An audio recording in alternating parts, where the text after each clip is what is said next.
My வித்ரியத் குடும்ப உறவுகளுக்கு வணக்கம். எல்லாரும் எப்படி இருக்கீங்க? நல்லா இருக்கீங்கன்னு நம்புறேன். எல்லோரும் ஜூலை 2ஆம் தேதியை நோக்கி காத்துக்கிட்டு இருக்கிறோம். ஜூலை 2ஆம் தேதி என்ன நடக்கும், என்ன நடக்க வாய்ப்பு இருக்கு அப்படிங்கிறத பற்றி நம்ம இந்த வீடியோவில் பார்ப்போம்.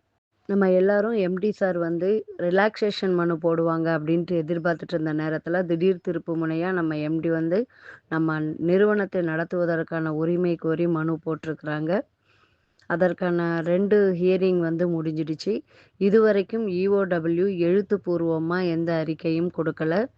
ஜூலை 2ஆம் தேதி இஓடபிள்யூ எழுத்துப்பூர்வமாக நம் நிறுவனத்தை பற்றி அறிக்கை கொடுப்பாங்க அப்படின்னு நம்ம எல்லாரும் எதிர்பார்த்து நம்ம நிறுவனத்தின் மேலே இவ்வளோ கம்ப்ளைண்ட் இருக்குது, கம்ப்ளைண்ட் அதிகமாக இல்லை, 95 கம்ப்ளைண்ட் தான் வந்திருக்குது அப்படிங்கிற மாதிரிலாம் நமக்கு விஷயங்கள் நியூஸ் வந்துக்கிட்டு இருக்குது.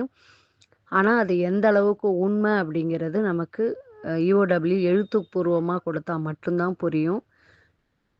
இஓடபிள்யூ ஜூலை 2ஆம் தேதி எழுத்துப்பூர்வமான ஒரு அறிக்கையை சமர்ப்பிப்பாங்க. அதில் இருந்து தான் நாம் நம்ம நிறுவனத்தை பற்றி இஓடபிள்யூ இதுவரைக்கும் என்ன விசாரிச்சிருக்காங்க அப்படிங்கிறதையே நாம் புரிஞ்சுக்க முடியும்.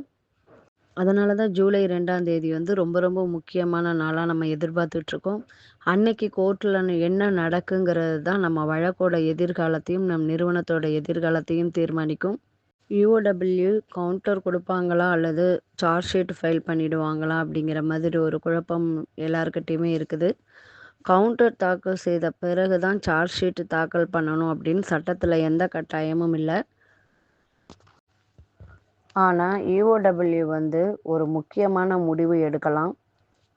அவர்கள் தன்னோட வாதத்தை வலுவாக்குறதுக்காகவும் அவர்கள் நம்ம நிறுவனத்தின் மேலே வழக்கு பதிவு செய்ததை நியாயப்படுத்துறதுக்காகவும் அவர்கள்கிட்ட ஆதாரங்கள் இருக்கும் பட்சத்தில் அவங்க ஆதாரத்தை காமிச்சு குற்றப்பத்திரிகை தாக்கல் செய்யலாம்.